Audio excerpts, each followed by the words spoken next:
Hello, you're watching Shalom World News. I'm Donna Villa, coming to you from Chicago, Illinois. Here are the latest headlines from around the world. As the debate over whether or not Holy Communion should be denied to Catholic politicians who endorse abortion gains momentum in the U.S., Archbishop Salvatore Cordileone of San Francisco has expressed hope over pro-abortion House of Representatives Speaker Nancy Pelosi's positive response to the letter sent by the Vatican urging dialogue between bishops and leaders supporting pro-choice.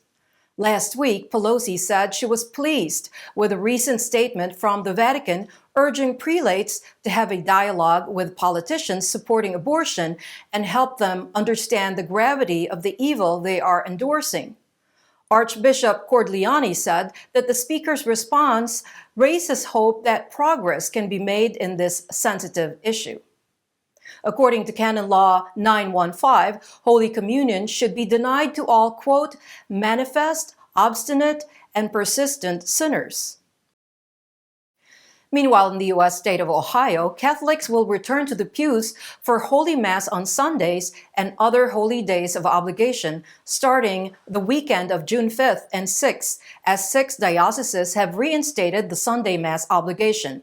In a statement issued by Archbishop Dennis Schnurr of Cincinnati and 5 other prelates, they thanked pastors and the faithful for their fidelity and support during the crisis days and expressed hope of in-person gathering in churches for the Mass on the solemnity of the most holy body and blood of Christ.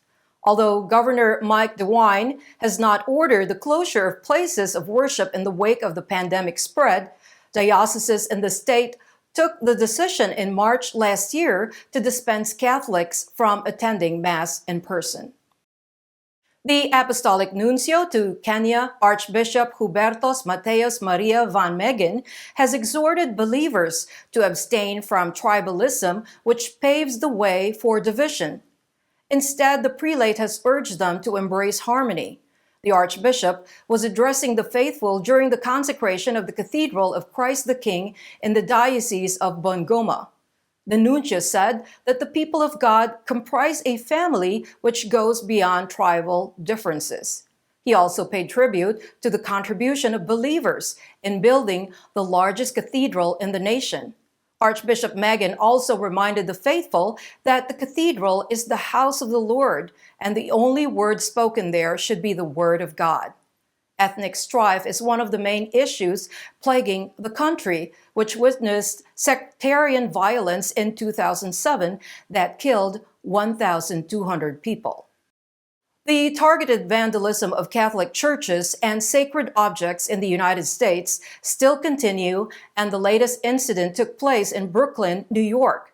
A crucifix outside of St Athanasius Church in Brooklyn was vandalized last week.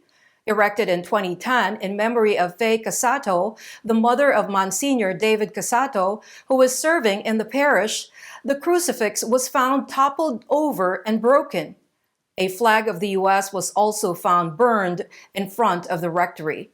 The vicar described it as an act of hatred. The parish organized a prayer vigil on May 15, Saturday, as an act of reparation. A wooden cross with a painting of Jesus was erected at the site of the vandalized crucifix.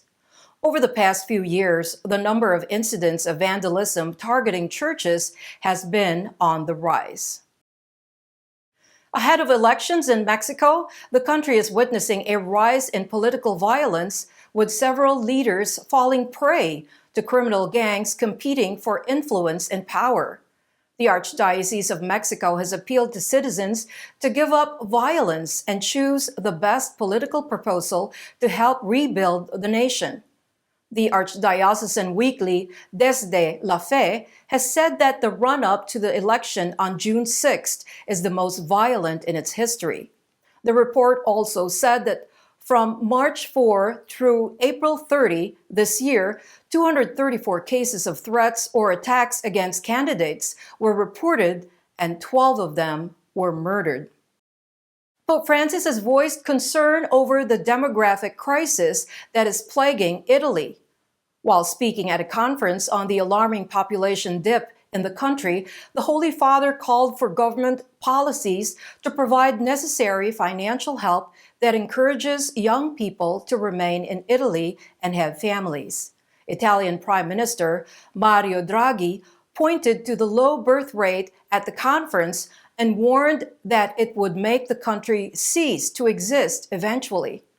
During the event, the pontiff praised the creation of a bonus to families once a child is born and said it was a concrete form of solidarity to families in need.